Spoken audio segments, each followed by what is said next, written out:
আগামীর বাংলাদেশ কোন দিকে কিভাবে পরিচালিত হবে তার একটি রূপরেখা স্বাক্ষর হবে রাজনৈতিক দলসমূহের ঐক্যমতের ভিত্তিতে, যেটিকে আমরা জুলাই সনদ বলছি।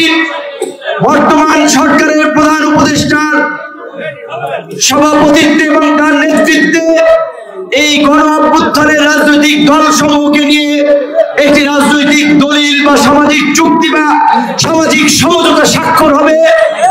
সেই জুলাই সনদের ভিত্তিতে আমরা যেই গণতন্ত্র, নাগরিকদের ভোটের অধিকার, একটা গণতান্ত্রিক রাষ্ট্রে নাগরিকদের যে মৌলিক অধিকার, মানবাধিকার এবং নাগরিক মর্যাদা থাকে, সেটি প্রতিষ্ঠার জন্য আমরা রাজনৈতিক দলসমূহ সবাই স্বাক্ষর করব জাতির সামনে, যার ভিত্তিতে, যেই সনদের ভিত্তিতে আগামীর বাংলাদেশ পরিচালিত হবে, যেখানে কোনো স্বৈরাচার, কর্তৃত্ববাদী শাসক, কোনো জুলুমবাজ শাসক কিংবা জনপ্রতিনিধি তৈরি হবে না। সেখানে আমাকে শুক্রবার থাকতে হবে। তার জন্য